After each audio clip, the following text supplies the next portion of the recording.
Hey guys, so today I'm going to be showing you how to make this printed crop top, and we're going to start off with just a plain white tee. I got this at my local craft store for about $1, I think, and it's a little bit oversized, but if you're looking for something with a more tight fit, you can go ahead and go for that. It's also a little bit long, but that doesn't really matter because we're going to cut it into a crop top anyway. I'm going to start off by just marking where my natural pant line is with a pencil, and I'm just drawing all the way across, and don't be afraid of making mistakes because you can always erase them. And if you have a darker colored shirt, you can just use a piece of chalk. I'm also marking where I want my crop to be, so I found my belly button and then drew a line a little bit below that. And now we can get ready to start cutting. So you want to make sure that your shirt is laying perfectly, which means all of your seams are in the right places and there are no creases, because that is going to mess up your cut a lot. Once you have your shirt perfect, we can start cutting. So I started right at my crop line because I'd done this before, but if it's your first time, I suggest starting down lower and working your way up. So I'm just cutting across as carefully and as straight as possible, but cut a little bit below the line so that if it rolls up, it won't matter. And don't throw away your scraps because there are tons of tutorials on ways that you can use your scraps again.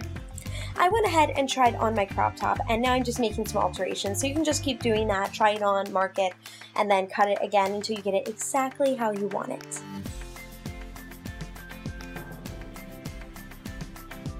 And now we can start working on the sleeves. So for this part, I sort of marked where my shoulder actually ended. Since it's oversized, the sleeves sort of come down further.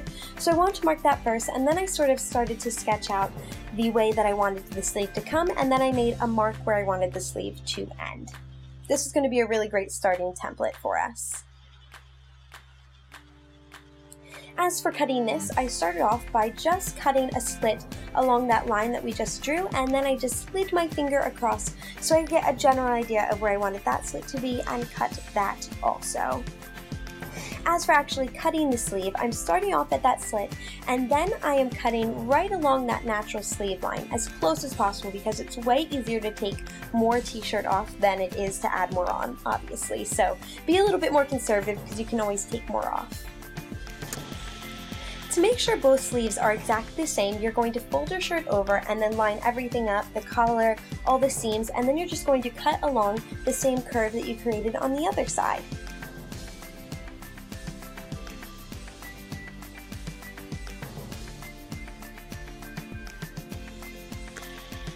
I want to get rid of the top collar also, so I'm just creating a slit on one side, but I only want to cut the top layer first. So I just slit my scissors inside of that slit, and I'm cutting just the top of the shirt right now, and I'm going right close, right along to that collar line, just like we did on the sleeves. That way we won't take too much off. We can always change it later.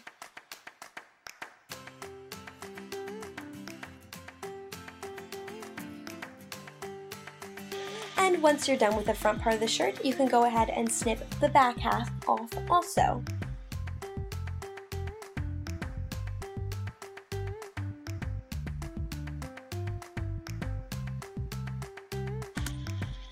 And now we get to start designing. So I cruised around on Tumblr and WeHeart for some inspiration, and then I just started doodling some ideas, nothing too crazy. And don't be afraid to steal a design from a shirt that you would love to have, but you can't exactly afford. There's nothing wrong with that, and that's what I did. And then once you decide on a design that you love, you're going to go ahead and sketch out a bit more of an exact, larger version of what you would like to do. So as you can see, it's super sketchy. It doesn't have to be perfect. Just get it the way that you want it to be eventually.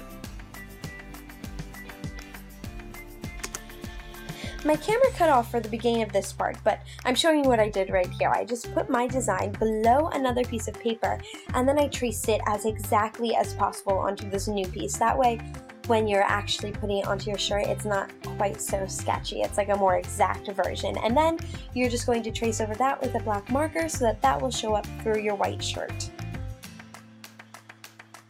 Okay, here comes some important steps, so make sure you're paying attention. You're going to take a piece of cardboard and put that inside of your shirt. That way it doesn't bleed through to the other side while you're painting it. And you want to make sure that your shirt is laying perfectly on top of the cardboard, like as perfect as you can make it. Then you're going to take your design and align it where you want it on your shirt. Make sure that's exactly how you want it because there is no going back. And then you are going to start taping the design down. So I started off by just taping the paper down on all sides, all over. But then I also taped the shirt down, that way that wouldn't move either.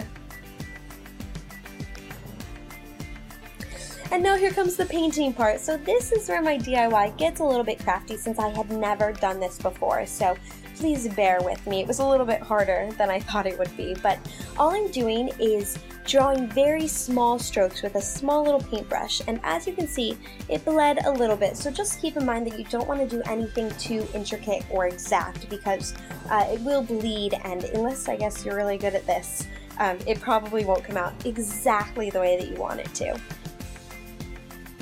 I actually think this was a good choice because it's supposed to look a little bit distressed, but my downfall was the lettering, which proved to be very hard to do, so beware. I just let that dry for a few hours and it was ready to wear. I actually think this came out pretty awesome looking compared to how I thought it would look. I like the way how it looks a little bit distressed and self-made because that's the way the shirt that I was basing off of looks like. So, I mean, it's okay, and I think it's really cute. I think it's a cool design and a cool idea and just a fun DIY in general to do. So I'm definitely going to be rocking this summer.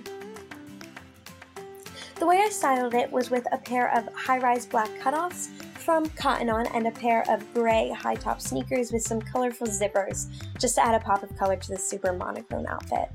And that is it for this DIY, so I hope you guys enjoyed watching it, and I'll talk to you soon. Bye!